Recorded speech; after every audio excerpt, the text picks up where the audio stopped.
Hi, welcome to Bearded Meeple. Gaming. It's a lot of different things to different people, and that's fantastic.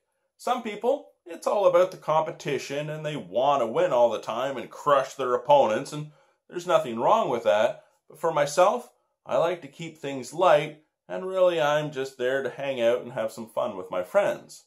Well, today we're going to take a look at a game for 2 to 4 players, ages 7 plus, and it'll play in about 30 minutes.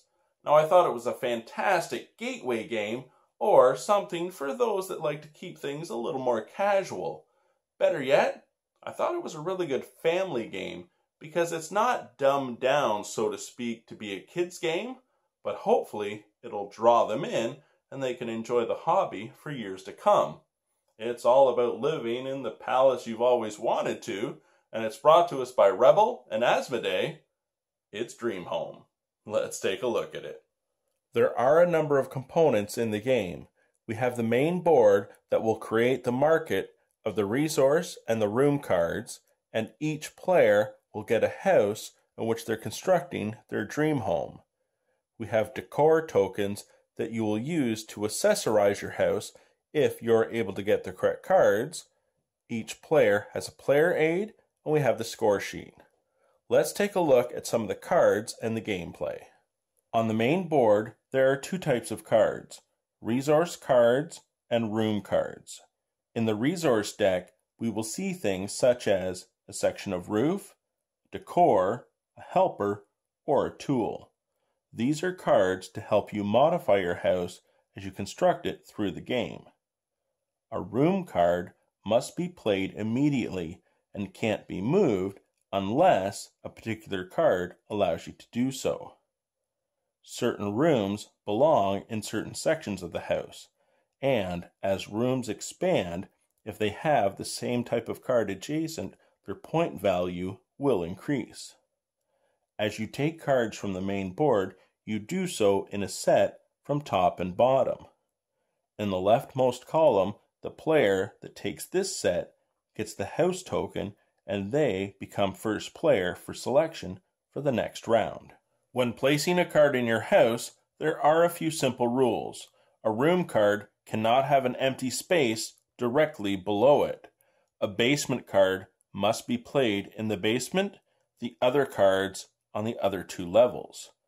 As a room expands, it cannot exceed the number of cards shown, so as a playroom can only have a 2-card maximum, I couldn't have a 3rd playroom card next to it. If you are unable to place a card, you flip it over to show you have an unfinished room. And if you play a decor tile on a room, it finishes that room, such as a bedroom could have 2 cards, but I've placed the canopy bed, so now I cannot expand my bedroom. As you get roof cards, they are placed at the front of your house, face down, until the end of the game, so you have to remember what type of roof you're collecting, because points will be based for having the same type of roof cards, and you'll gain a bonus point if you have a window. The gameplay is very straightforward and only lasts 12 rounds, as you only have 12 rooms in your home. On your turn, you're selecting a set of cards from the top and bottom row, setting a room card immediately following its placement rules, and remember, if you can't use it, you flip it over to show you have an empty room in your home. The resource cards are going to help you modify your house through the gameplay and hopefully give you additional points. You also have the roof cards, and remember the first player token that will let you go first as the next round is set, hopefully gaining cards you need. At the end of the game, points are based on rooms, your decor, functionality of your house, and the roof cards. The player with the most points will win. And that, my friends, is Dream Home. A couple of things I'd like to say. I like the style of the art and the style of the gameplay.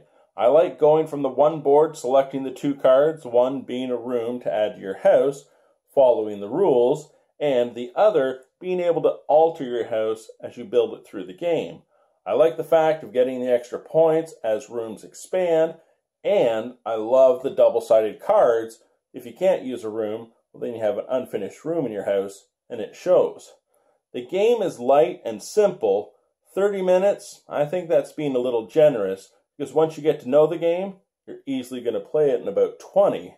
And that's the thing, being light and casual, I'm going to play it once in a while. It's not going to be my go-to game, but I will enjoy it anytime I play it. Definitely hope they bring out more cards. I like it. I hope you get a chance to check it out. I'll talk to you again soon.